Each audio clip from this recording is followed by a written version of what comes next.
quería comentar, ¿se acuerdan que decía lo de que es obligatorio o no publicar un anuncio previo? Es que aquí la verdad no lo veía bien. Pero si nos vamos, si la tienen delante, al artículo 28 de la ley, fíjense lo que dice el apartado 4. En teoría todos estamos con lo de que el anuncio indicativo es potestativo. Fíjense lo que dice. Las entidades del sector público programarán la actividad de contratación pública que desarrollarán en un ejercicio presupuestario periodos plurianuales y darán a conocer su plan de contratación anticipadamente mediante un anuncio de información previa previsto en el artículo 134. Si esto no es obligatorio, claro, es que la ley está llena de estos pequeños matices, ¿vale? No era un tema mollar en relación con lo que yo estaba explicando, pero sí que les he dicho que había esa circunstancia, esa pequeña divergencia, que la publicación del anuncio indicativo ya no es voluntaria como hasta ahora. Yo creo que con este artículo 28.4 en la mano es obligatoria, no, muy obligatoria. Que podamos hacerlo y que seamos capaces de diseñar esta programación, pues eso ya es harina de otro costal, ¿no? Bueno, simplemente quería terminar el tema de la delimitación de los tipos sociales, de los tipos contractuales, perdón, un poco también para terminar como he empezado, ¿no? Tranquilizándoles un poco. Es verdad que hay muchas cosas que nos van a suponer cambios y problemas, pero también es cierto que hay ciertos mecanismos en la ley que nos permiten flexibilizar un poco nuestra contratación pública. Y una de ellas es el tema de la duración de los contratos en función de los distintos tipos contractuales. Entonces, siguiendo lo que dice la directiva, el artículo 29 ya contempla la duración de todos los tipos contractuales y señala que, bueno, habrá que establecer la duración de los contratos teniendo en cuenta la naturaleza de las prestaciones, las características de su financiación y necesidad de someter periódicamente a concurrencia la realización de los mismos, ¿no? Como vemos, tenemos ese primer criterio general y luego establece unos plazos máximos de duración que tienen por objeto evitar cierres de mercados y restricciones de competencia. Con carácter general, contratos de suministros y servicios de prestación sucesiva 5 años, que incluyen las prórrogas, ¿de acuerdo? Es decir, que la duración se ha reducido. El plazo total antes eran 4 más 2 y ahora es 5, incluyendo prórroga. Bien. Contratos de servicios que pueden tener un plazo superior de duración, que es lo que les decía, más flexible por el periodo de recuperación de las inversiones directamente relacionadas con el contrato. Ahora bien, lo que sea un coste relevante, es lo que les comentaba antes, necesita de concreción reglamentaria. Hombre, es posible que cada uno de nosotros pueda saber lo que es un coste relevante, pero habrá un margen de variación donde no sepamos qué es esto de coste relevante, ¿no? Por otro lado, los contratos de mantenimiento conjunto y de suministros, pues lo que sea la vida útil del producto, con un tope de 7 años. Por otro lado, hay veces en que es necesario establecer otro plazo para la continuidad en tratamientos de usuarios en que el cambio de prestador pudiera repercutir negativamente.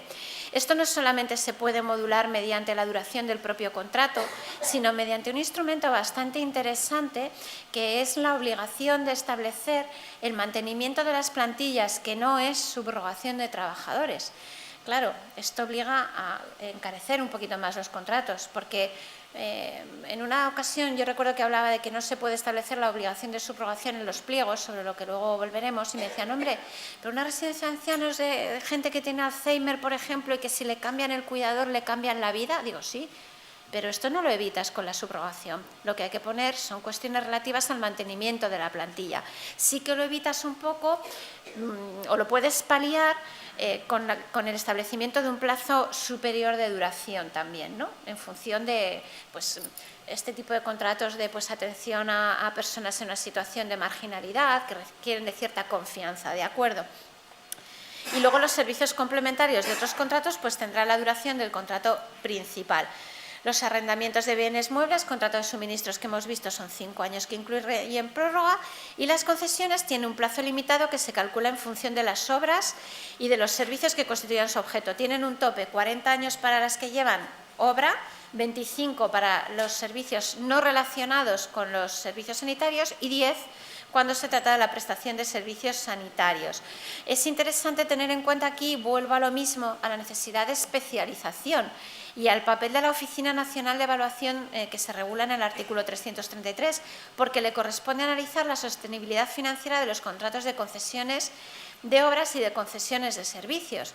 De manera que no solamente se analiza la sostenibilidad financiera para saber si yo tengo que sacar esto como una concesión o como un servicio, sino también para saber, por ejemplo, qué plazo de duración le puedo poner. Y es un elemento más, como decíamos, de especialización. Cabe la posibilidad de ampliación del plazo de duración en el caso de concesiones para el restablecimiento de equilibrio económico-financiero hasta un 15%. De nuevo exige el informe de la Oficina Nacional de Evaluación. De nuevo tenemos que tener en cuenta los cálculos de coste, eficacia, rentabilidad, cuestiones económicas, de contabilidad a la postre, ¿no? En la duración no se tiene en cuenta la suspensión de los contratos por causa imputable a la Administración, esto es normal, y los contratos menores tienen un plazo de 1 año de duración sin posibilidad de prórroga.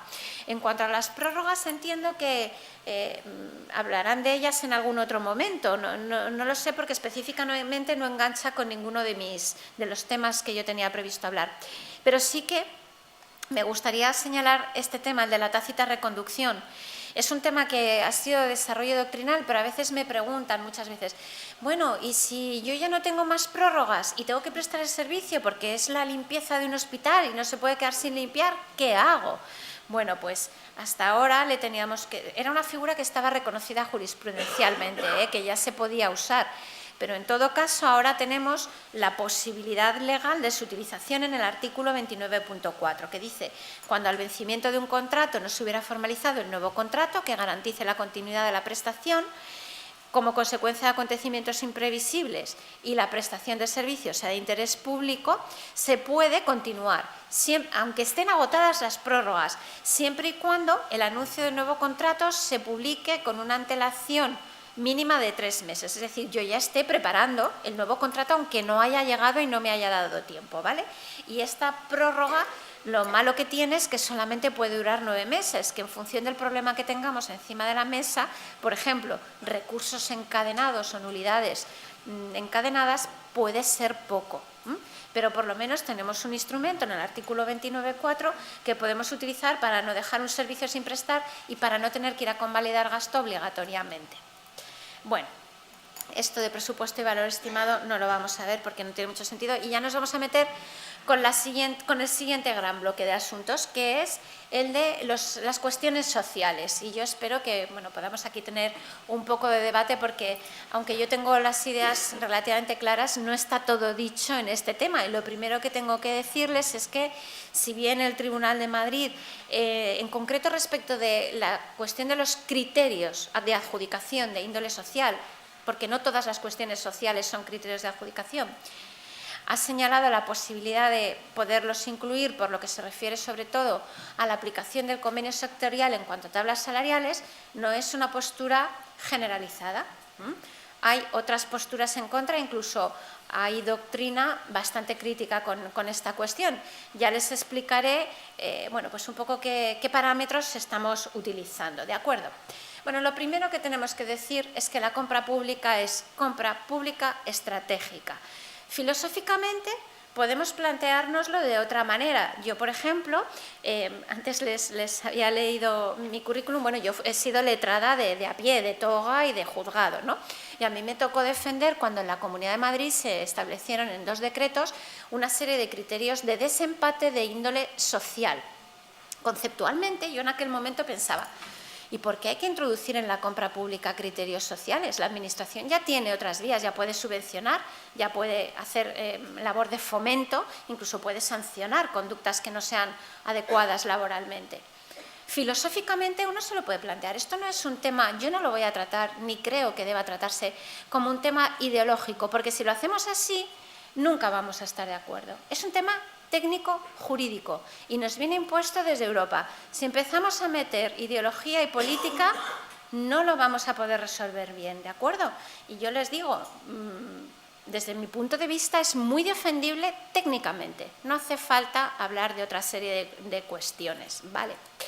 Esto para situarnos. Que la compra pública es estratégica nos lo acaba de decir Europa en esta comunicación que les he comentado de 4 de octubre de 2017, pero nos lo viene diciendo desde hace muchísimo tiempo.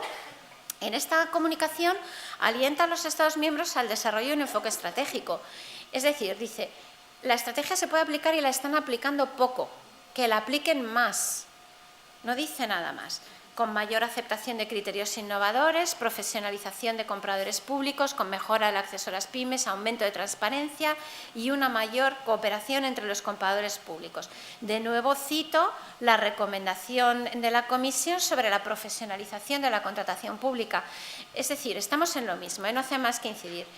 No se los voy a leer todos. Hay un montón de documentos. Yo ya me pongo, no en nuestras fronteras, para que no hablemos de ideología, sino en la Unión Europea. Hay un montón de documentos donde se constata el carácter estratégico de la compra pública. Todos estos que les pongo aquí y alguna más seguro. Fíjense cómo en el resumen de la evaluación de impacto y eficacia de la legislación de la Unión Europea sobre la contratación pública, que es un documento de trabajo de los servicios de la Comisión, dice las consideraciones cualitativas y otras consideraciones de resultados, entre ellas la contribución a otros objetivos de política pública, pueden integrarse en el proceso de contratación, si nos lo está diciendo Europa. Entonces, no vamos a volvernos locos. La contratación pública está aquí y ha llegado para quedarse. Eso es lo primero que tenemos que tener muy claro y no plantearnos el tema filosóficamente. Es necesario ver que la tendencia es precisamente esta, ¿no? No solamente desde el punto de vista de las instituciones, sino también de la opinión pública de los ciudadanos.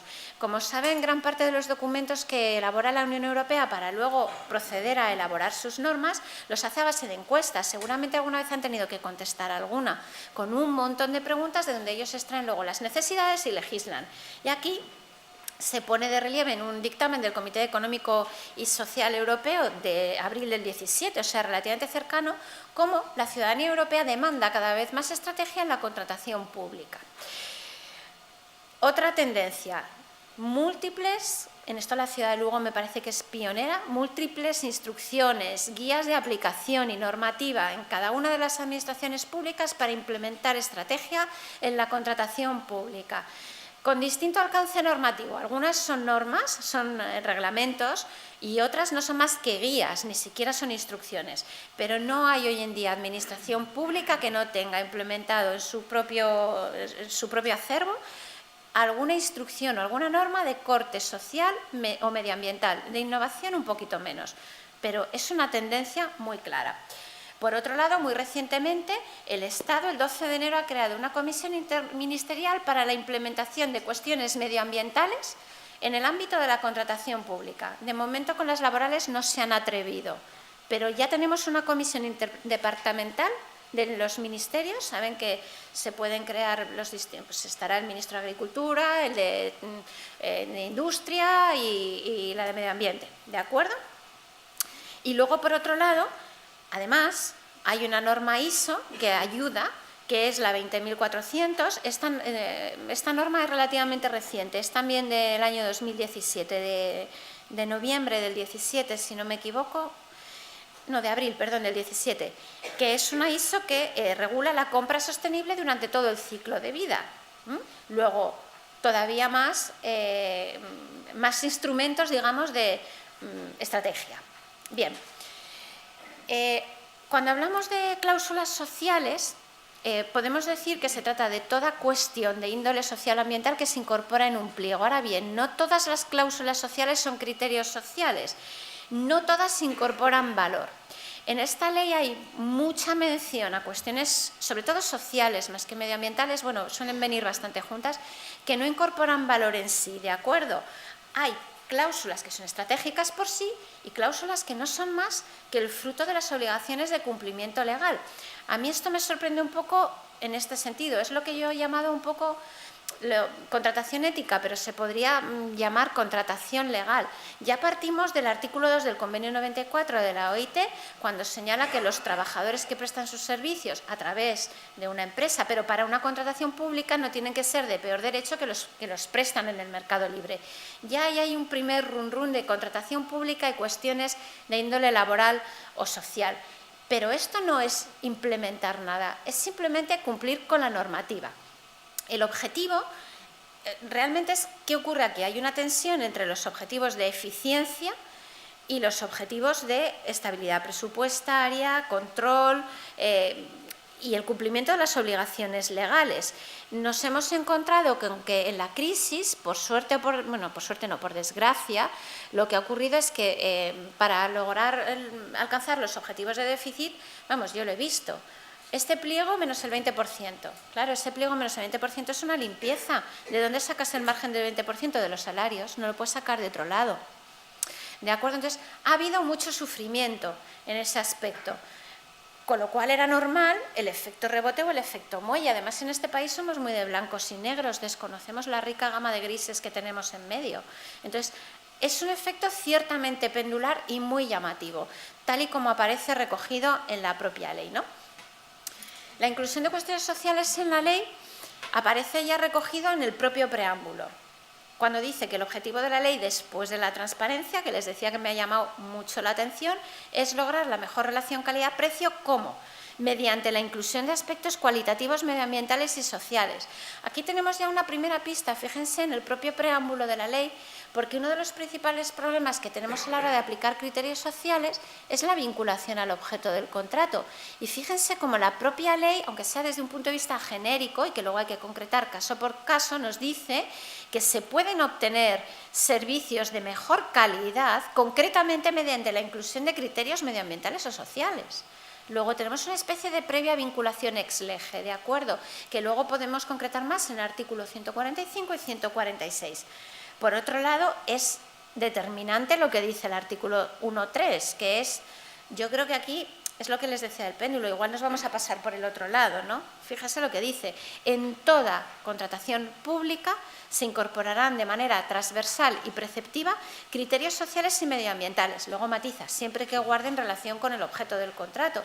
Pero ojo, en toda contratación pública y de manera transversal, es decir, en todas las fases de nuestra contratación, desde la preparación inicial hasta la ejecución.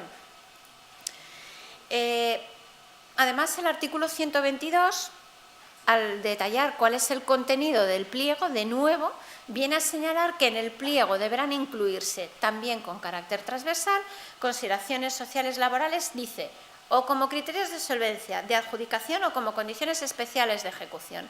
Hay que meterlas, ¿de acuerdo? Luego, por otro lado, específicamente se señala la obligación en los pliegos, deberá indicarse la obligación del adjudicatario de cumplir condiciones salariales de los trabajadores conforme al convenio colectivo sectorial, y aquí está la madre del cordero, que luego la vamos a desarrollar un poco más, de aplicación y demás menciones requeridas en la ley.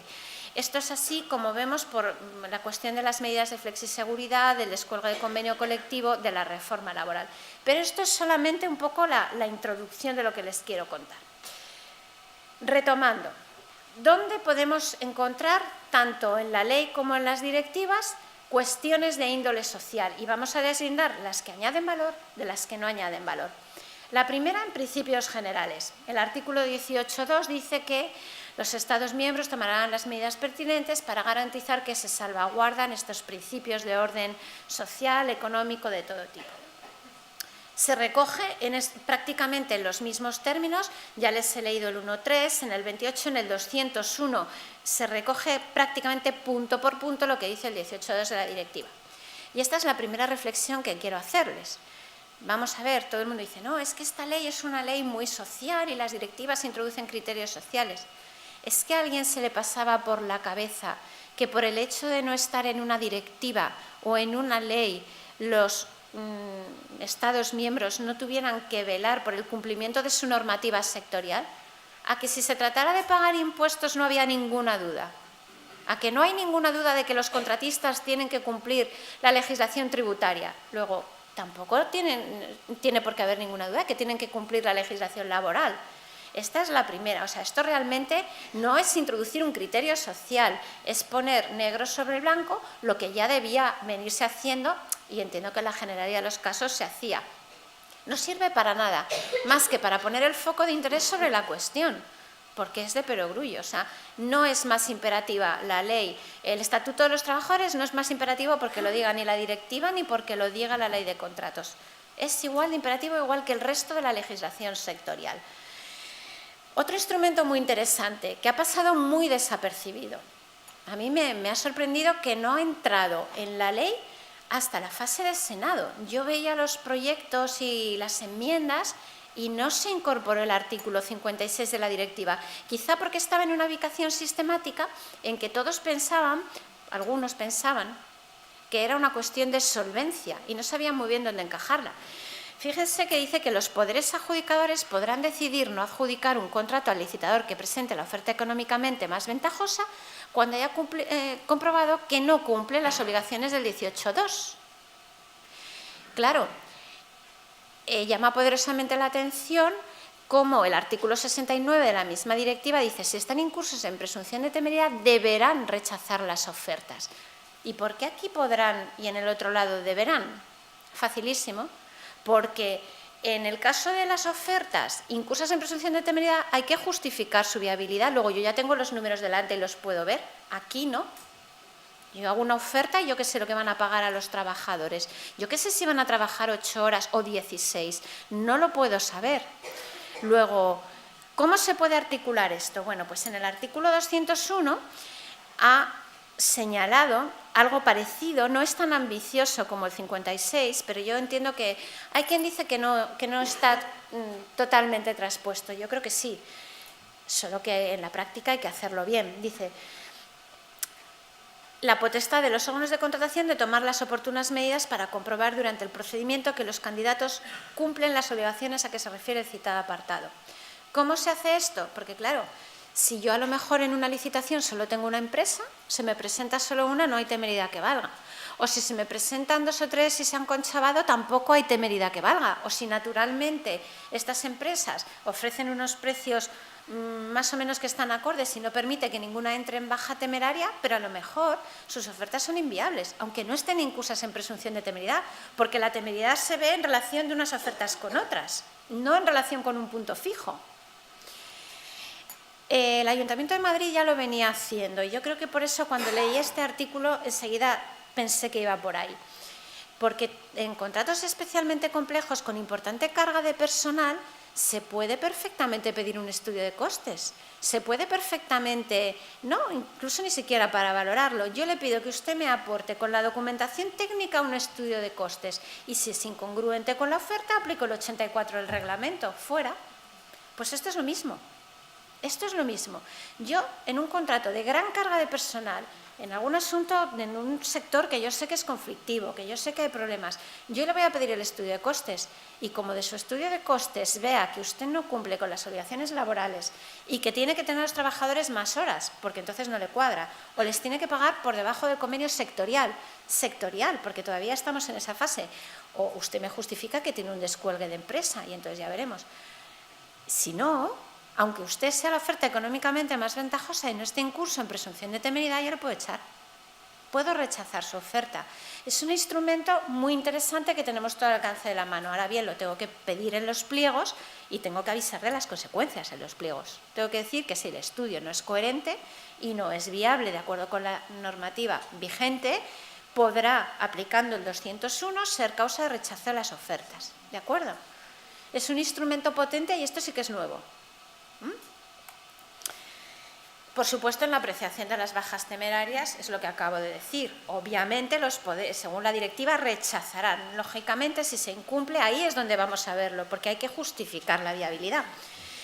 En el 149, básicamente... Sí, sí, sí.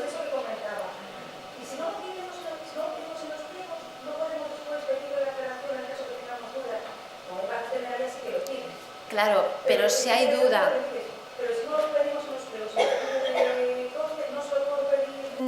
No, porque la duda te tiene que surgir de un elemento contradictorio dentro de la propia oferta. Tú no puedes saber cuál es la política de la empresa si no hay otro elemento en la oferta que destape.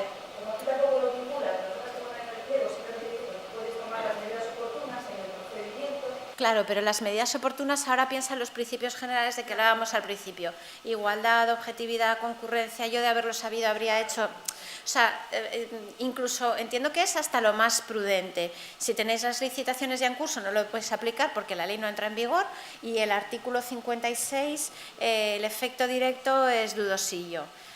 Yo creo que sí que tiene efecto directo, porque ese podrán no es condicionado para los Estados miembros, sino para los poderes adjudicadores. Pero es muy arriesgado aplicar una medida que no has pedido en los pliegos, no vía ley, sino vía efecto directo de una directiva. Entonces, total, quedan 20 días. Vamos a ser prácticos.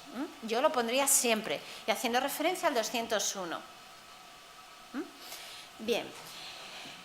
Las bajas temerarias, pues básicamente, o las ofertas incursas en presunción de temeridad, es básicamente lo mismo que tenemos ahora, el mismo expediente contradictorio del artículo 152.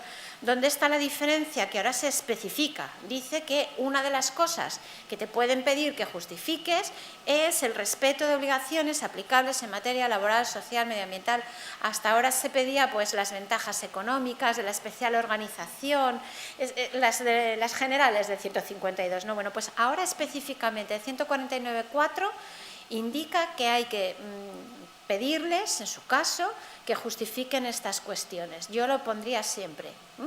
Hombre, salvo que sea un contrato pues que no tenga carga de personal. Entonces, no sé de qué estamos hablando, pero en contratos con carga de personal yo lo pediría siempre. Nos encontramos ahora ya con el tema de la vinculación al convenio colectivo y aquí hay distintas fases porque antes de hablar de criterios de adjudicación no me queda más remedio que hablar de convenio colectivo porque si no, no me va a encajar una cosa con la otra.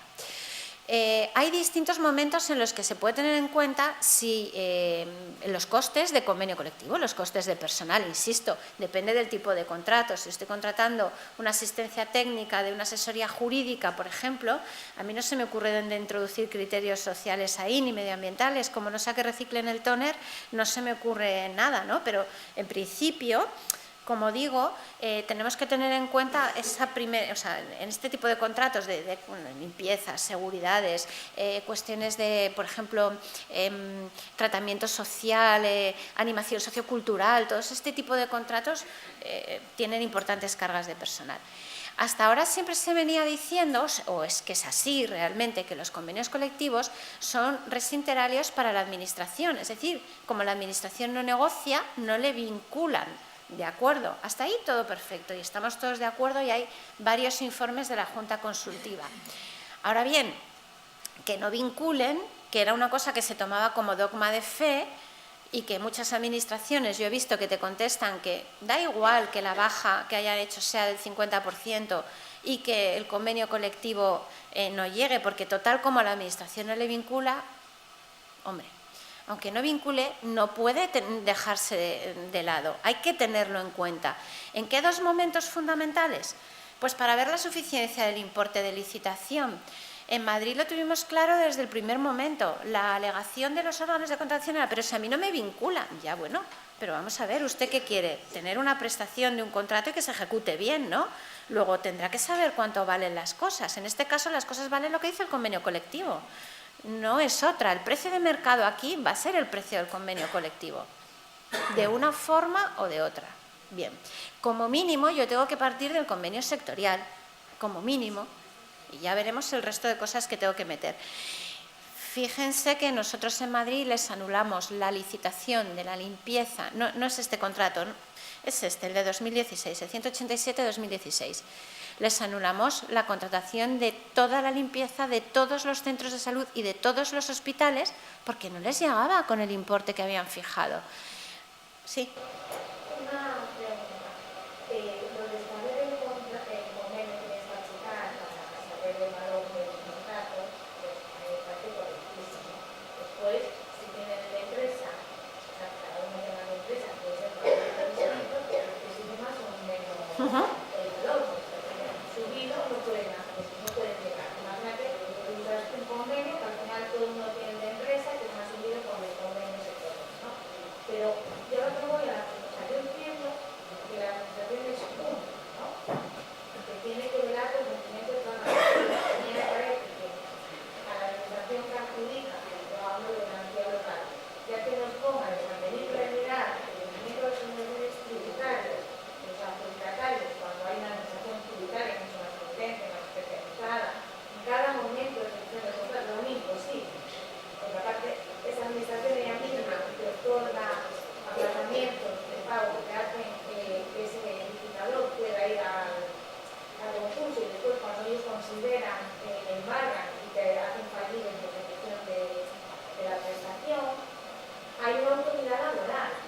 Sí. ¿Cómo? Pues yo entiendo que la administración en cualquier público debe vigilar lo que se cumple, pero no seremos nosotros. Pues mira, yo creo que no queda más remedio. No, vamos a ver. Tú me estás hablando de cumplir en ejecución, que esa es una fase que todavía no hemos llegado. Cumplir en ejecución. Los trabajadores tienen un convenio, que sabe cuál es, Sí. y cuando la empresa dice, bueno, son 100, pero mira, como nos hemos llevado este contrato, van a ser 80, pues habrá unos representantes que irán a la autoridad laboral y dirán, mira, es lo que paga 80 y no tiene que pagar. Has adelantado un poco, todavía las condiciones de ejecución no tal, pero ya te lo digo. Vamos a ver, es que la ley no dice cómo hay que hacerlo, dice que hay que hacerlo. Solamente dice que hay que asegurarse, lógicamente, si tú pones unos criterios de adjudicación o unas condiciones de ejecución son para cumplirlas, si no, no las pongas. Si no, no las pongas. ¿Quién vigila que se cumplen? El órgano de contratación. ¿Cómo? Pues a lo mejor a través de los comités de empresa de las empresas que están allí, o a través de la inspección de trabajo, o a lo mejor tienes que presentar un certificado. Ya te digo que si están los comités de empresa ahí, no se te va a pasar. Ya te digo yo. Todo depende. La ley no dice cómo hay que hacerlo, no dice que tú tengas que ir uno por uno a todos los centros de trabajo y comprobar que se cumple, pero si se ponen en la ley, igual que los criterios de adjudicación, no, que me hagan esto en 5 días, le doy 10 puntos porque me dice que me lo hace en 5 días y luego resulta que me lo da en 12.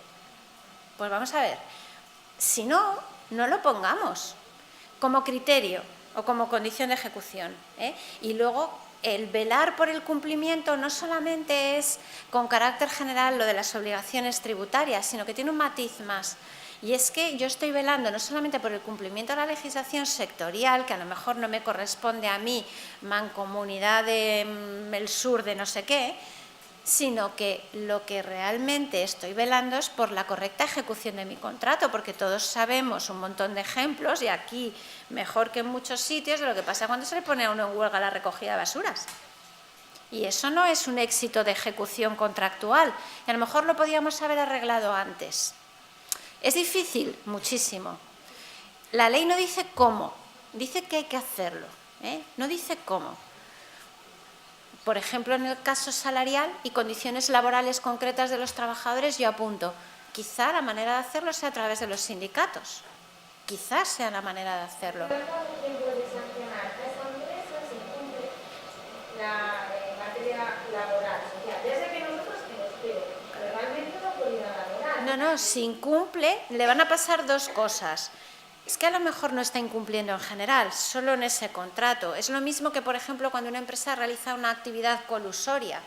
Vamos a ver, la Comisión Nacional de Mercados ya la sancionará, pero yo además no la adjudico mi contrato. Además, claro, si hay conflicto de intereses de 64 de la nueva ley, hay una actividad colusoria entre empresas, se ponen de acuerdo, tal cual. La Comisión sanciona, pero yo además no le voy a adjudicar mi contrato, pues es lo mismo. Es verdad que la ley, es lo que decía antes, ha tirado mucho las campanas al vuelo y nos ha bombardeado tanto con estas cuestiones que nos parece que no hay otra cosa más que cuestiones sociales y se nos hace muy cuesta arriba. Y como decía antes, es que es obligatorio hacerlo, estoy adelantándome, bueno, da igual, es obligatorio hacerlo con carácter transversal. Yo tengo que ponerlo o en condiciones de ejecución o como criterios de valoración o como prescripción técnica, como condición de obligado cumplimiento, tengo que ponerlo. Medioambientales, de innovación o laborales. En algunos contratos se me hace muy difícil, no encuentro, os digo, un contrato de asesoría jurídica de un despacho de abogados pequeñito, que es el titular y su hermano, caso real, titular y hermano del titular. Vamos a ver qué criterios sociales o medioambientales o de innovación voy a poner ahí. La ley no ha tenido en cuenta estas cosas, pero hombre, todo lo que no se puede justificar en un expediente, pues no se puede hacer. Como te digo, es muy difícil, hay que hacerlo, pero la ley no nos dice cómo. Habrá que ser un poquito imaginativos y en las cuestiones laborales yo creo que los sindicatos aquí tienen mucho que decir, mucho que decir. Y si no, pues actuar a reacción. En cuanto haya una sanción del orden social, actuar nosotros. Lo que pasa es que ellos van mucho más despacio. Es posible que nunca haya una infracción sancionable o que se llegue a sancionar efectivamente, pero que no queda más remedio que hacerlo. Claro, sí. Mira, en relación al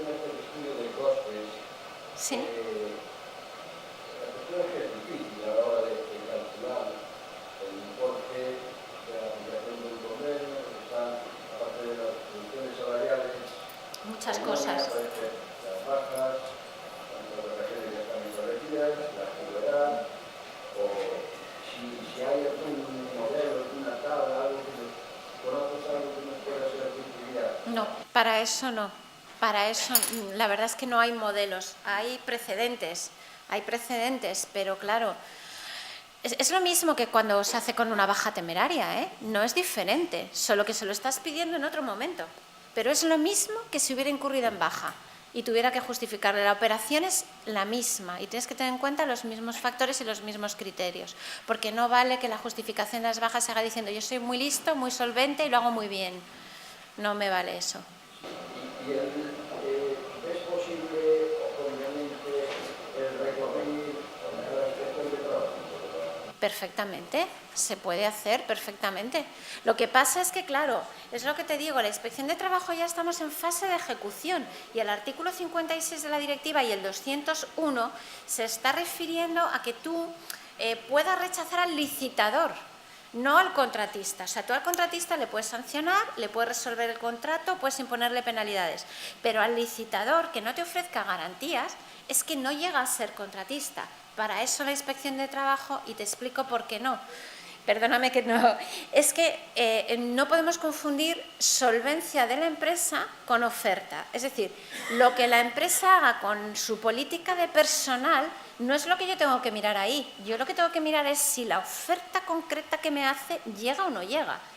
Si al resto de sus trabajadores les tiene trabajando en un zulo, perdón de la expresión, pero a los que me va a poner a mí en mi contrato, y así me lo justifica, trabajan sus 8 horas máximo con un sueldazo, con descansos y con masaje por las tardes, yo no la puedo rechazar, aunque sepa que al resto de los trabajadores les tienen un zulo, salvo que haya una prohibición de contratar o algo parecido. La diferencia entre los efectos, lo que es la licitación y la adjudicación, sí que serían las cuestiones prácticamente contables, económicas, del importe de personal, pero una vez adjudicado, si en el pliego aparece el cumplimiento de esas obligaciones, yo cuando hago la inspección de trabajo hago en el proceso de ejecución del contrato. Todavía no hemos llegado, pero sí, sí. No, pero sí, efectivamente. Es lo que, bueno, se estaba diciendo, la vinculación al convenio colectivo que se puede tener en cuenta y que además hay que obligar, o es obligatorio informar sobre cuál es el convenio de aplicación. Es verdad que los órganos de contratación no somos quien para decir cuál es el convenio de aplicación, si es sectorial o el de empresa o por sectores. Yo no soy quien para decir si el convenio que se aplica es el de oficinas o el del personal de animación sociocultural. Eso es un hándicap y es un problema, porque eso lo tendrá que decir la jurisdicción laboral en su momento.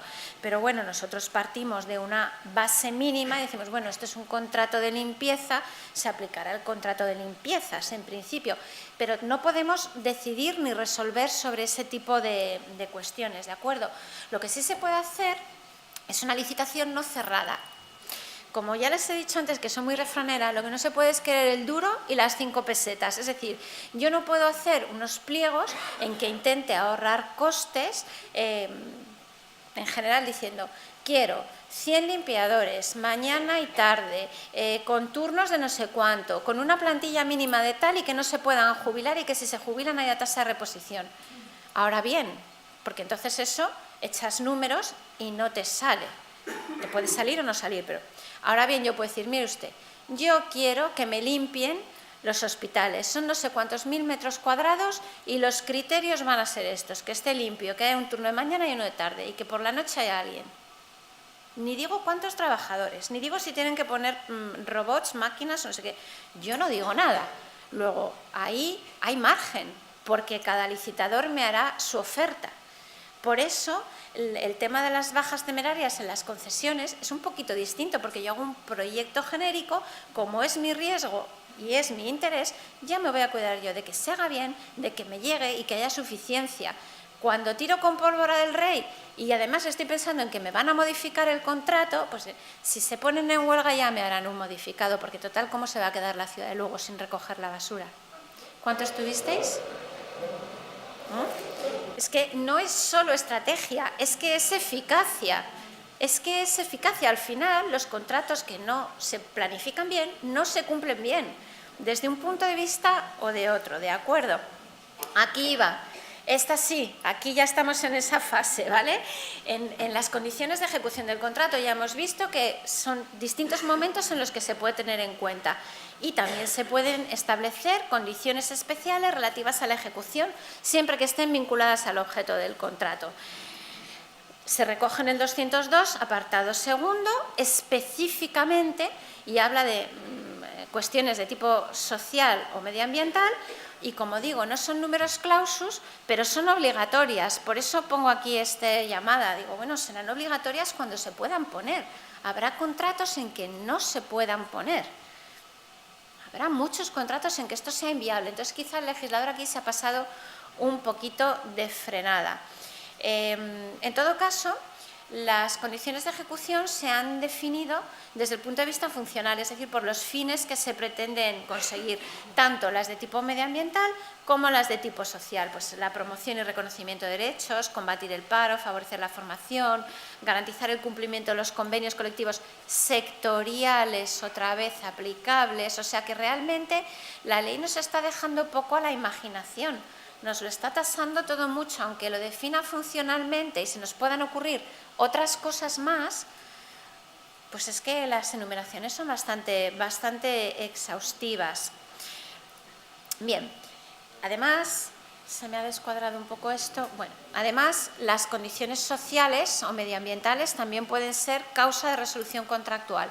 Y así el artículo 211 establece que en los pliegos se deberá indicar que el impago durante la ejecución de contratos de los salarios puede dar lugar es una de las causas de resolución del contrato, ¿de acuerdo? Entonces, si no se deja de pagar a los trabajadores, causa de resolución. Realmente esto en mi pueblo se llama matar moscas a cañonazos, porque yo resuelvo un contrato, le hago un flaco favor a los trabajadores también y me quedo sin contrato y a ver cómo ejecuto esto, ¿de acuerdo? Es un problema, yo no desconozco los problemas, hay que buscar soluciones. ¿Es muy difícil? Sí. ¿Cómo lo hacemos? Habrá que echarle un poco de imaginación. Problemas, todos y más. Fijaros lo que os digo, matamos moscas a cañonazos. Si yo resuelvo el contrato, la gente se queda en la calle, ya veremos qué pasa si hay subrogación o no hay subrogación y encima me quedo sin una prestación ejecutada, ¿de acuerdo? Como criterio de adjudicación, y aquí es donde viene la madre del cordero y me tengo que dar mucha prisa porque si no del recurso no voy a poder contarles nada. Como criterio de adjudicación nos encontramos que es una cuestión que se ha desarrollado doctrinalmente, es donde digo aquí que no hay unidad de criterio y que, bueno, pues es un criterio, el problema que tiene es el de la vinculación al objeto del contrato, que está en el artículo 150 actual del texto refundido y en el 67 de la directiva.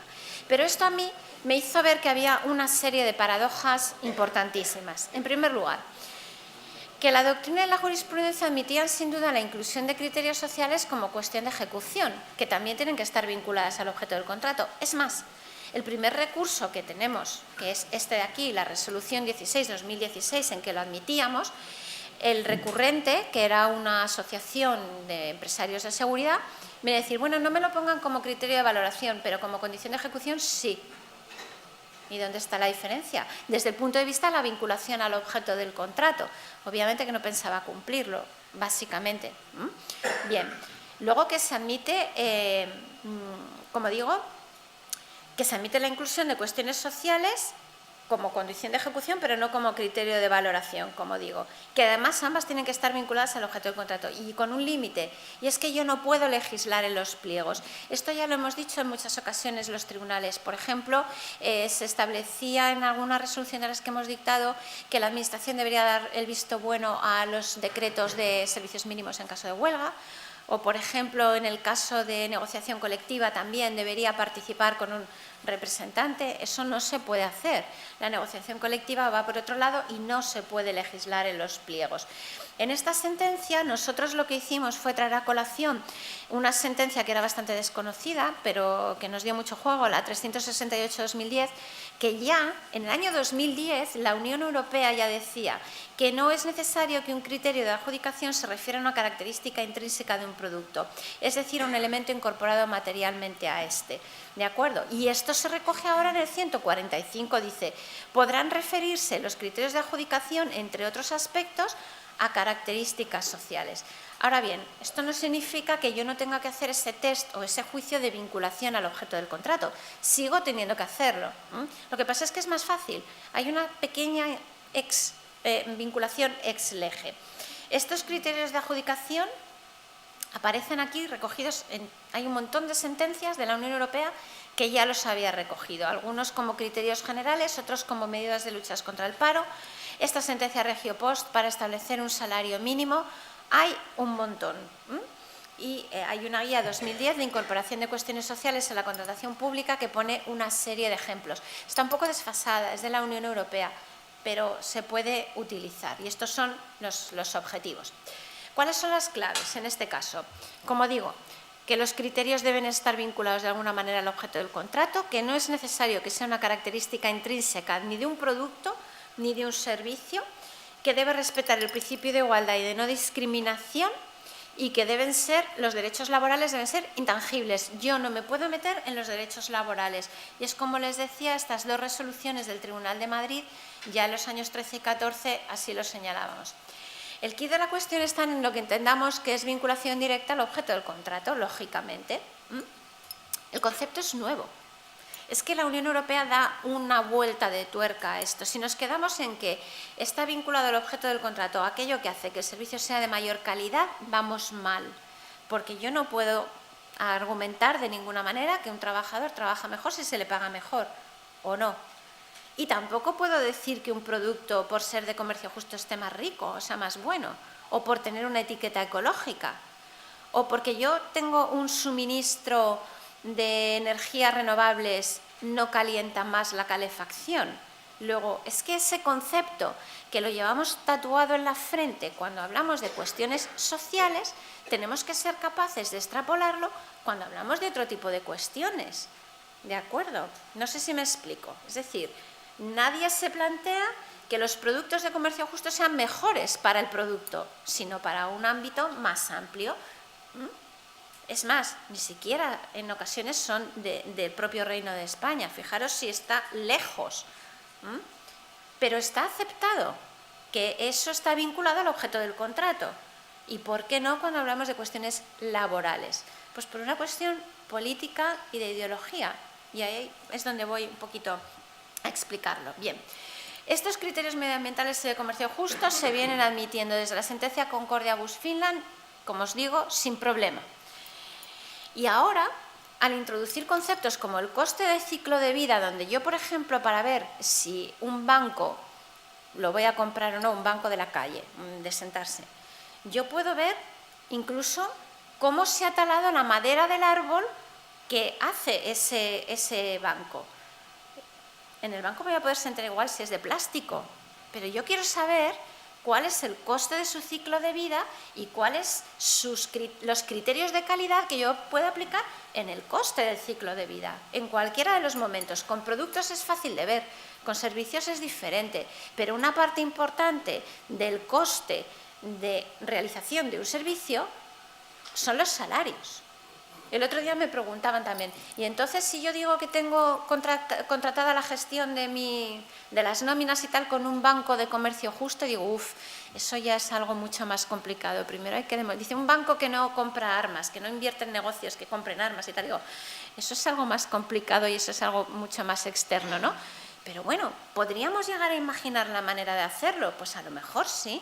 Si es una externalidad que yo puedo incorporar al coste del propio producto, del propio servicio que estoy dando.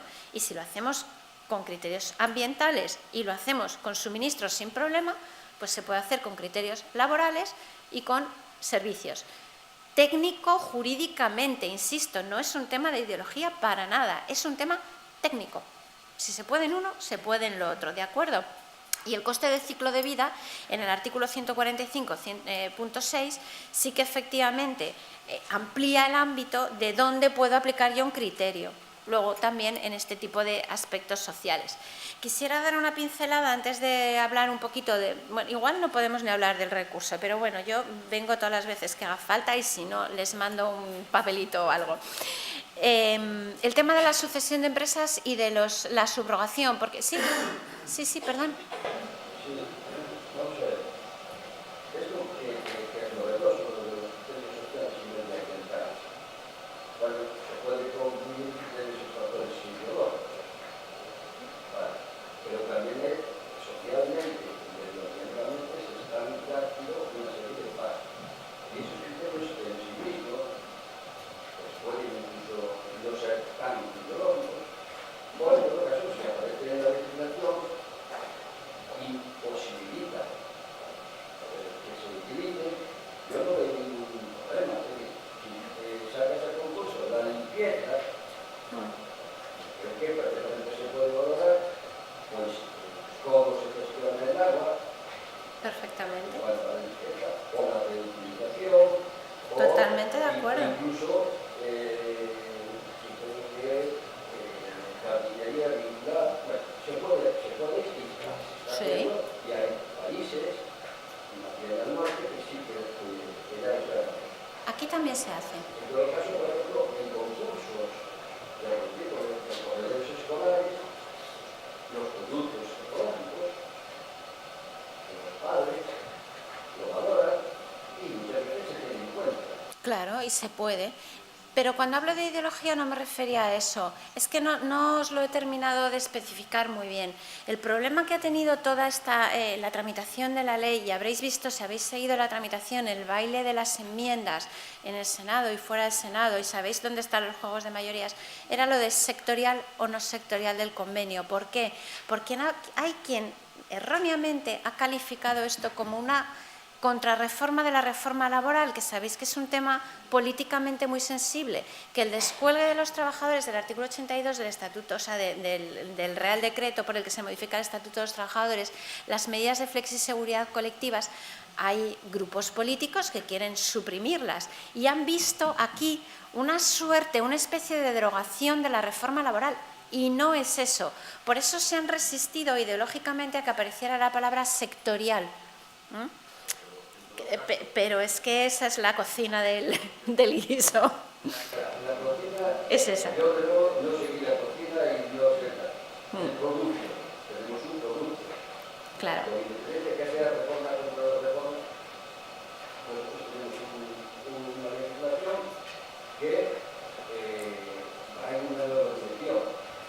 Y es una dirección que no es coyuntural o puntual de aquí. No es tan nueva, ¿eh? En Europa llevan mucho tiempo haciéndolo, desde el año 90 y pico. No, aquí no. En todo caso, en la recogida de basura, en la limpieza, en la ciudad, como Madrid, valore la utilización de energía renovable, incluso vehículos eléctricos, Muy bien. va a ser ideológico, pero es también un problema de salud. Sí, no, pero no me refería a eso. Yo lo que quiero decir es que esto es un tema que no hace falta elevar a las cuestiones ideológicas, que se resuelve, como tú dices, técnicamente, que no es necesario confundir. Esto es una cuestión técnico-jurídica, no es que técnicamente se puede. Solamente hay que tener voluntad de hacerlo y que sea, por ejemplo, ahora me decías de los contratos de limpieza y de la energía. Hombre, yo no puedo pedir que la energía sea 100% renovable y además valorar una etiqueta ecológica porque estoy valorando 2 veces lo mismo. O sea, se puede hacer y hay que hacerlo técnicamente bien, pero claro que se puede hacer. Sí, estoy totalmente de acuerdo contigo. Pues hay una cuestión. Si hablabas de un coste del ciclo de vida y creo que un tribunal puso referente a los bancos de plástico. Sí. Perfectamente se puede hacer una cosa y tener en cuenta la otra. Incluso Claro. que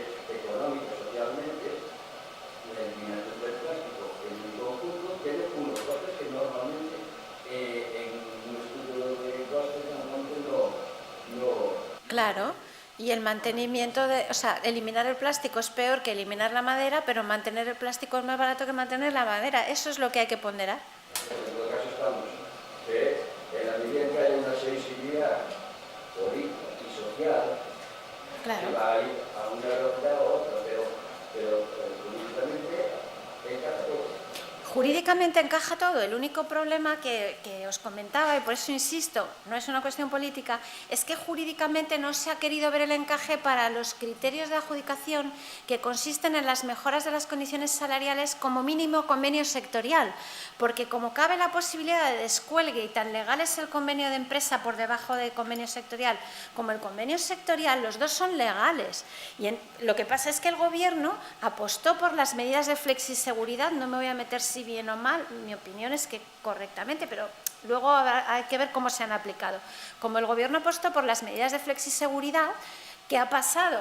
Pues que ahora hay muchas dudas porque hay quien piensa que esta modificación de la ley lo que intenta o lo que encubre es una modificación encubierta del Estatuto de los Trabajadores y no tiene la fuerza derogatoria suficiente pliego a pliego para entender que se ha derogado el 44 del Estatuto de los Trabajadores, que es a donde yo voy. Claro, es evidente, pero si vosotros habéis podido seguir la tramitación parlamentaria de la ley, el juego de entra sectorial, sale sectorial, ponen de aplicación, porque ahí es donde está el matiz político. Digo yo, no lo hay. Si esto es jurídico y técnico, esto no es un tema político. Se puede hacer y no hay que tener miedo a hacerlo. Lo que pasa es que hay que encajarlo técnicamente, no es otra cosa, o sea, no es un posicionamiento ideológico, es un tema jurídico y Europa nos lo permite y nos dice cómo. Y la ley lo que ha hecho ha sido acoger esos pronunciamientos de la Unión Europea con ciertas reticencias en cuanto al tema del convenio, que es la madre del cordero, porque nadie tiene dudas de que si el convenio social que yo pongo es la igualdad entre mujeres y hombres, lograr políticas de igualdad, por ejemplo, nadie iba a tener dudas. ¿Y cómo logras la política de igualdad? Salarialmente, ¿no?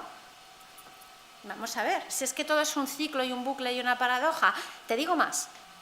Si tú puedes poner como criterio de desempate la estabilidad en la plantilla y los trabajadores minusválidos que tenga la empresa, independientemente de lo que a mí me esté ofertando, ¿qué vinculación tiene eso con el objeto del contrato?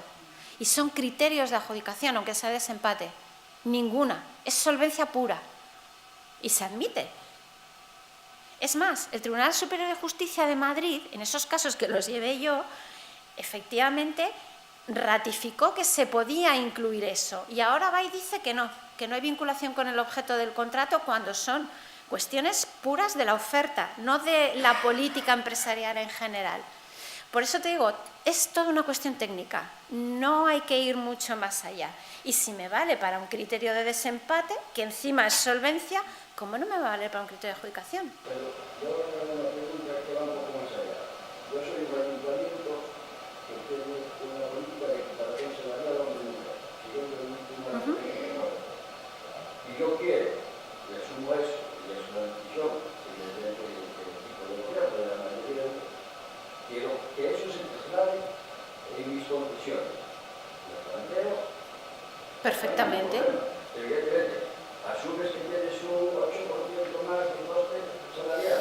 Pues eso es lo que digo yo. Si encima tiran con pólvora del rey, ¿qué problema hay? Si yo tengo en cuenta el convenio colectivo cuando hago mi presupuesto de ejecución, cuando hago mi presupuesto base de licitación y tengo en cuenta el convenio sectorial, ¿qué problema tienen las empresas para aceptar ese criterio de adjudicación? Como no sea que quieran hacer negocio a costa de ¿qué? De los salarios. Si estamos de acuerdo. Y quería saber tu opinión también. Claro, si se trata de eso, si tiran con pólvora del rey, si paga la administración, en la época de la crisis igual era difícil porque restringían mucho, pero ahora, que además todo el mundo está deseoso de incluir ese tipo de criterios, es una cuestión, insisto, de sostenella y no enmendallar, básicamente. Que se pueden poner, claro que sí, hay que ver cómo lo hacemos.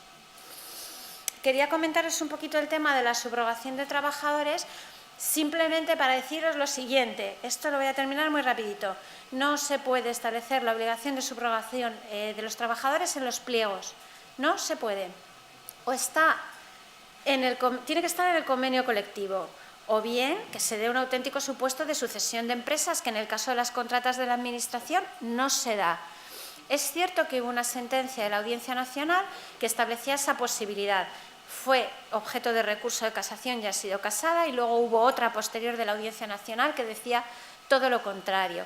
Si tenéis alguna duda de dónde viene esto y un examen, no porque sea nuestro, pero lo voy a decir, el Tribunal de Madrid en la resolución 235/2016, el recurso además coincidía, también era el 235, hizo un análisis de la jurisprudencia laboral, de la jurisprudencia contenciosa, y concluimos: no se puede establecer la subrogación convencional, o sea, la subrogación laboral en los pliegos, si no está prevista en otro instrumento normativo. No solamente por un tema técnico-jurídico, sino también de eficacia, porque el Tribunal Supremo en el ámbito laboral condiciona la subrogación pactada o contractual a la circunstancia de que los trabajadores acepten. Si yo fuera trabajador, no aceptaría hasta que no supiera quién es el adjudicatario. ¿Y cómo voy a hacer yo, licitador, una oferta coherente y cabal si no sé si me tengo que subrogar o no trabajadores, ni a cuántos, ni cómo, ni en qué condiciones? Luego es inviable y es imposible jurídicamente, no solamente desde el punto de vista técnico y conceptual, sino desde el punto de vista racional. Yo no puedo obligar a un trabajador que en negociación colectiva no ha llegado a ese acuerdo a hacer subrogación vía pliegos. Y es más, si le pido su opinión, no me va a decir que sí hasta que no sepa quién es la empresa. Luego, ¿cómo vamos a poder hacer ofertas cabales? Es imposible. Y además os doy un dato más. ¿Quiénes hacen política de empresa a través de la subrogación laboral? Las grandes empresas. Y yo no tengo nada en contra de las grandes empresas. ¿Quiénes no pueden hacer política de empresas a través de la subrogación laboral? Las pequeñas. Luego, ¿qué estamos haciendo imponiendo una obligación de subrogación en los pliegos que no está prevista en un convenio colectivo? Hacerle el caldo gordo a las empresas que quieran soltar trabajadores, porque no tienen nada más que asignarlos todos a un contrato y no presentarse a esa licitación, y los sueltan. ¿De acuerdo? Si no está en convenio colectivo, no solamente es que no se pueda, sino que además es contraproducente. A ver si vamos a hacer un pan con unas tortas con tanto buenismo, no me entiendan mal, todos queremos favorecer a los trabajadores y nos parece muy bien subrogarles, pero es que igual estamos haciendo un pan con unas tortas y les hacemos un muy flaco favor. Entonces, es la idea fuerza que quería dejar con el tema de la subrogación, nada más. Bueno, ¿sí? Pero si está recogido como está en el convenio, por ejemplo, Sí, de eso sí.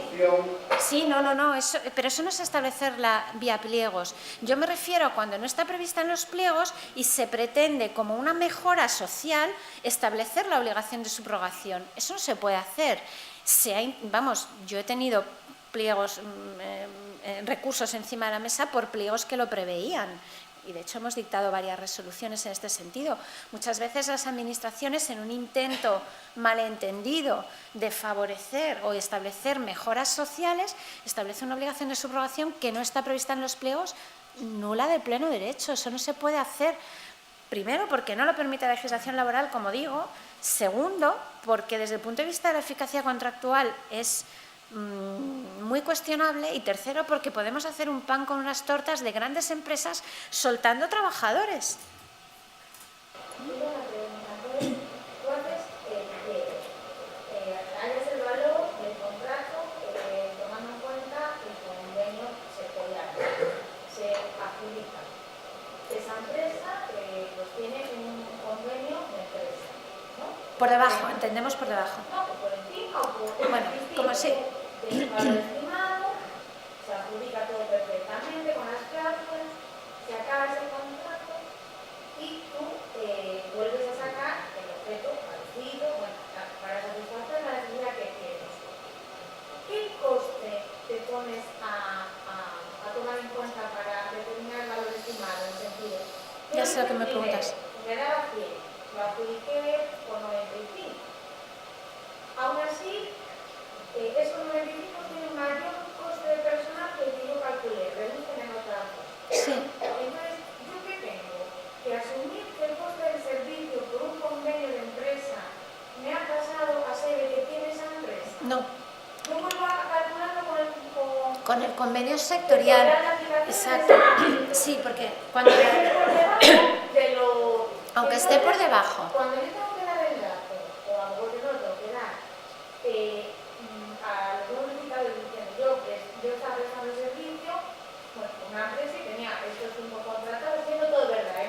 Sí, habían sí. adjudicado en el último mes. Sí, ya sé lo que me vas a decir, sí. Entonces, ¿cómo es eso? Porque la carga salarial no es lo que tienes que comunicar. Tienes que comunicar las condiciones de trabajo de los trabajadores. Es decir, no, claro, eso está en el convenio.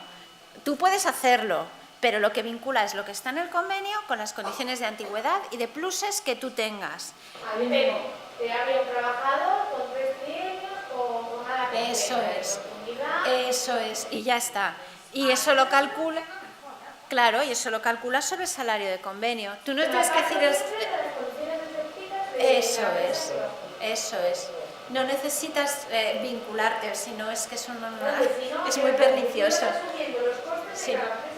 No necesitas señalar los costes. Tú te remites al convenio y a las condiciones de los trabajadores. Si tienen pluses, bajas, lo que sea. Dice que hay subrogación, ¿no? Sí. Y tú no lo dices. Y tú has calculado un precio por el convenio sectorial y tiene la empresa nueva que subrogar al anterior que tenía más subida, no te da. Es que lo tienes que decir.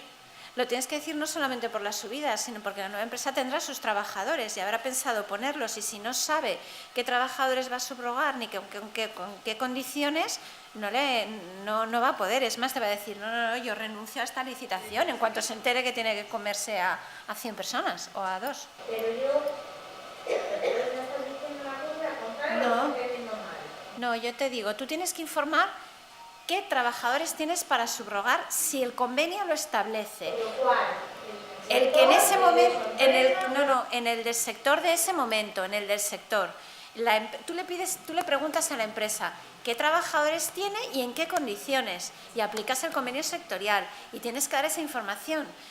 Independientemente de que luego los trabajadores vayan a magistratura, que ya no se llama así, pero bueno, yo soy antigua, y ganen y apliquen otro convenio, pero eso no es cosa tuya. Tú tienes... y si por la aplicación de ese convenio se hace inviable la nueva oferta, Pues ahí tenemos un problema. Ahí tendremos un problema si durante la tramitación de repente magistratura dice, no, estos en vez del convenio tal hay que ponerse el de oficina que ganan el doble. Pues habrá que plantearse en la empresa si hay que hacer una modificación o resolver el contrato y empezar de nuevo. Depende cuánto sea eso en relación con el importe del contrato. Si se puede modificar o no. Porque, entre otras cosas, no vas a tener presupuesto para pagarlo. Claro, habrá que resolver y empezar de nuevo. Es que la casuística puede ser enorme, pero bueno.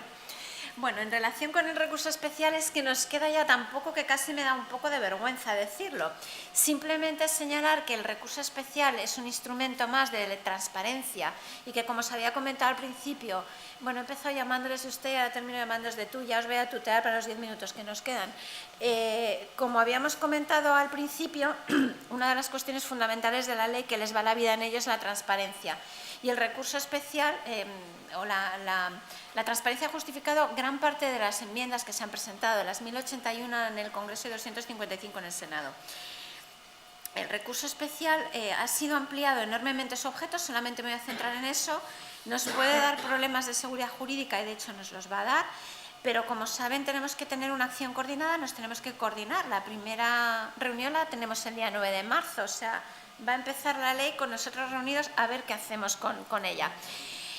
En todo caso, simplemente quería señalar que hay dos informes de la Comisión, este de 24 de enero de 2017 y otro de febrero también de 2017, donde señalan que, primero, el recurso especial es una figura de éxito desde el punto de vista de la transparencia y la seguridad jurídica, pero fijaros que dice, existe margen para fortalecer los controles ex ante y ex post. Y dice, las vías de recurso parecen estar funcionando correctamente, pero solamente cuando alguien recurre. ¿Está planteando la posibilidad de una acción pública o plantea la necesidad de reforzar otros mecanismos, que parece ser que es lo que se ha hecho en la ley con todo el tema de la gobernanza? De acuerdo. Como consecuencia de estos informes y como no podía ser de otra manera, se ha modificado la regulación del recurso especial. ¿Qué cosas hay que tener en cuenta? Ya no tenemos cuestión de nulidad, pero da igual porque las causas de invalidez son reconducibles, las antiguas causas de la cuestión de nulidad son las mismas, con los mismos plazos, eso no va a ser un problema. va a haber una serie de problemas que son debilidades, desde mi punto de vista, de la ley. En primer lugar, el carácter potestativo del recurso.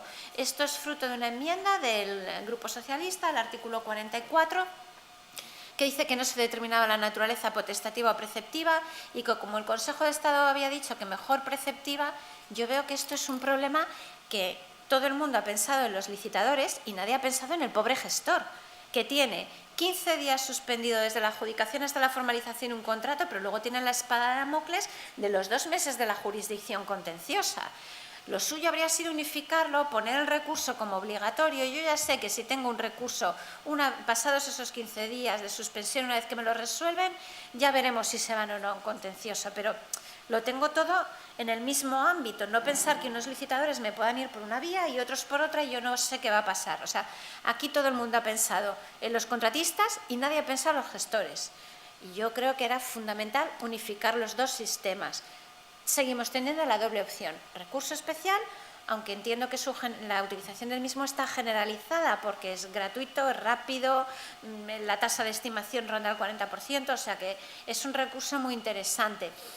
También pasa una cosa, nos hemos metido en esta rueda, se ha generado, vamos a hablar claro, negocio para mucha gente, y eso no excluye que también se vaya a duplicar o a aumentar el número de asuntos que vayan a la jurisdicción contenciosa, con lo cual, desde el punto de vista de la seguridad del gestor, lo tenemos un poco complicado. Creo que aquí nadie ha pensado, insisto, en el gestor. Otra debilidad, los tribunales locales. Yo entiendo que la autonomía local tiene un valor, pero a mí me parece que es más importante el valor de la seguridad jurídica y el de la independencia en este punto.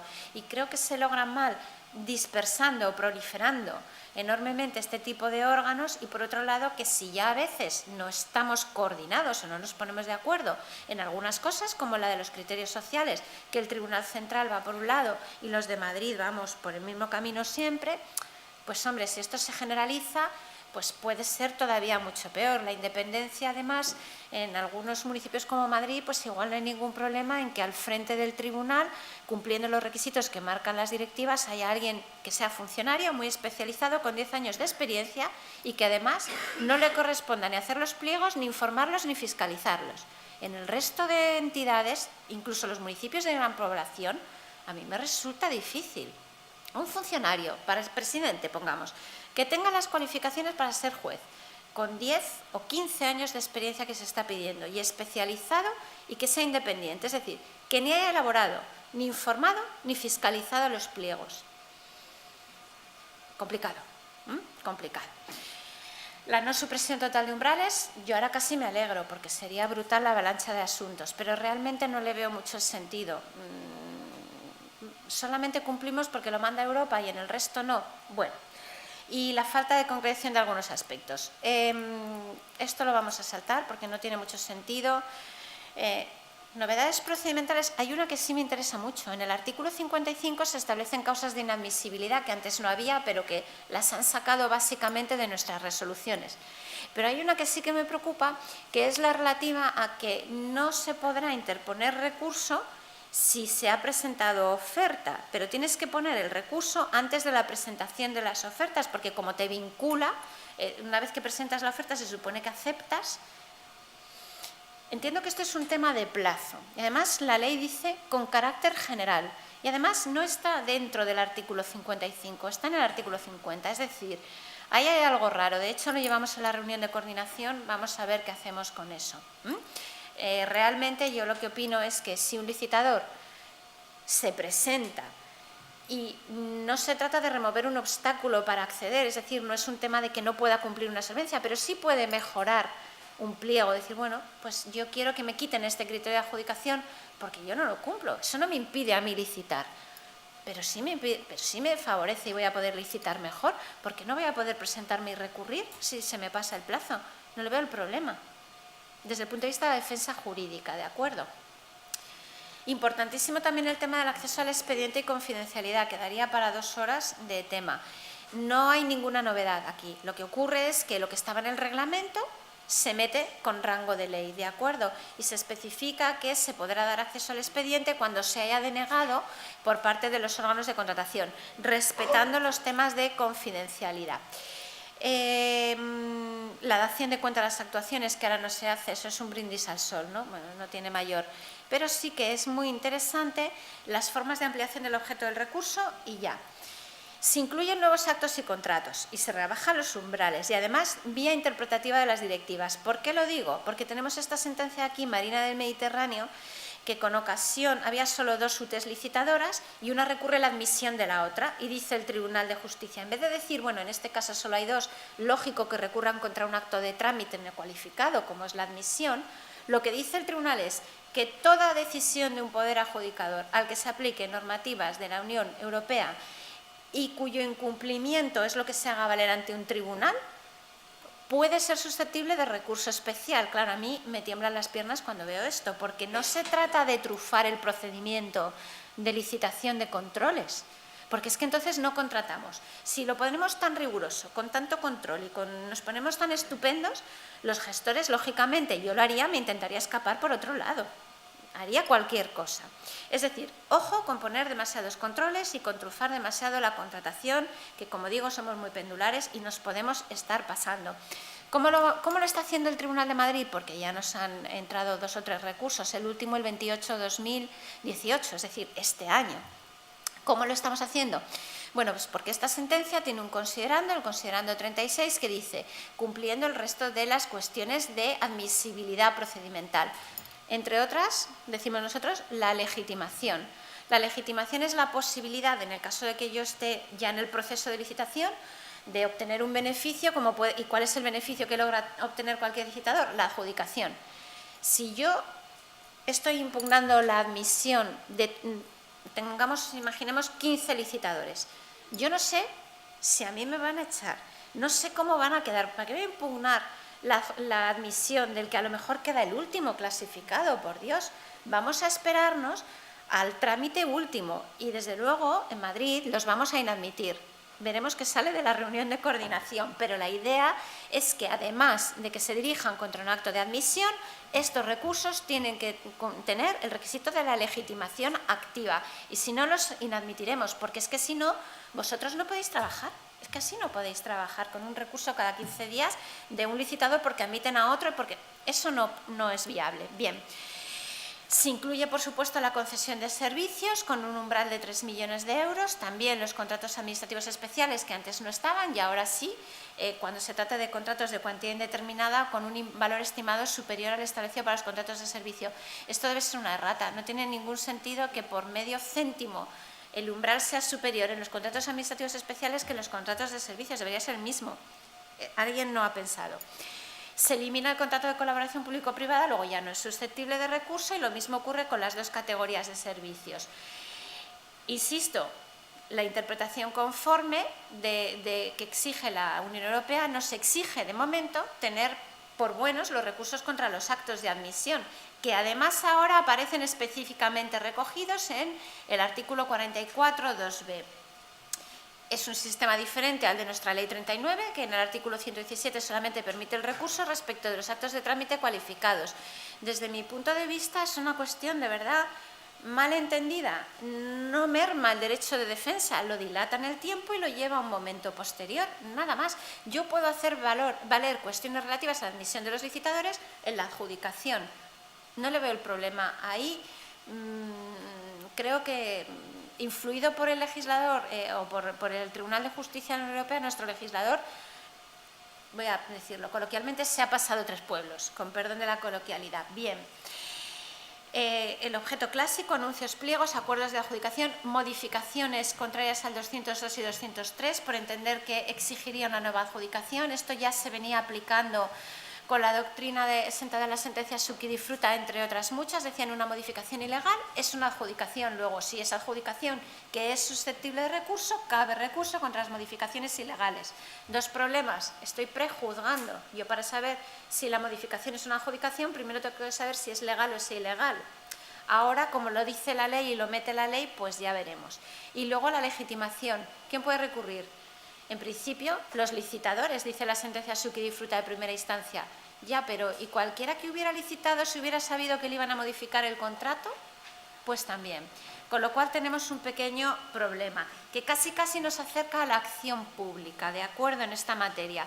Y luego también, bueno, pues hay algunos problemas de interacción con otros órganos que intervienen en las modificaciones, como el Consejo de Estado, ¿no? Esto está entroncado con la legitimación activa porque, en principio, como ya ha dicho el Tribunal de Aragón, el único que no puede recurrir en el caso de que lo que se esté impugnando es un modificado es el contratista, porque ya no se trata de impugnar una adjudicación ilegal, sino de una cuestión de ejecución contractual, una pelea entre contratante y contratista. En eso no somos competentes. De manera que el único que no está legitimado es este licitador contratista. Por lo tanto, la interacción con otros órganos no hay problema, porque el Consejo de Estado o consejos consultivos solamente intervienen cuando hay oposición del contratista. Y no estamos en ese punto, estamos en otros que hubieran sido adjudicatarios. No estamos para dirimir peleas entre contratista y contratante. Esos recursos los inadmitiremos también.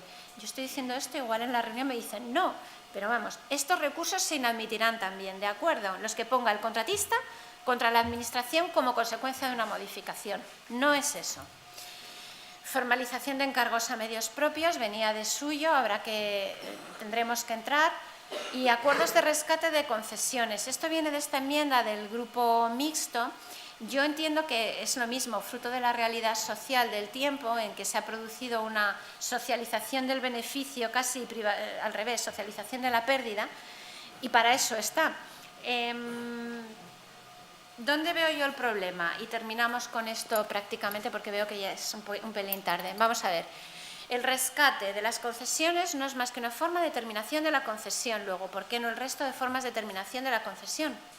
¿Y por qué no el resto de las formas de resolución del resto de los contratos? Esto es claramente la cuestión social del momento. Es el tema famoso del rescate de las concesiones de las radiales, de las autopistas. Además, tenemos un problema añadido. Tendremos que enjuiciar con criterios técnico-jurídicos cuestiones de oportunidad y de eficiencia, porque para que pueda rescatarse una concesión tiene que ser por razones de interés público y que sea más eficiente la prestación directa que la indirecta. Luego, de nuevo, volvemos a la especialización de que hablábamos. Ahora la especialización no está en vuestro campo, estará en el nuestro. Tendremos que ver si es más eficiente o no con los informes de la Oficina Nacional de Evaluación, con los cálculos contables que se hagan, ¿de acuerdo? Entonces, yo aquí veo un pequeñito problema. Se incluyen estos también que, bueno, espero que no tengan, dicen, no están sujetos a regulación armonizada y es positivo. Bueno, pues lo ha metido el Grupo Popular, pues bueno, tampoco tiene mayor problema. Lo vamos a dejar aquí. Yo quería hablaros un poquito de la confidencialidad. Si tenéis alguna duda sobre ella y queréis que la veamos, lo que siento es haber ido tan rápido. Muchas gracias en todo caso.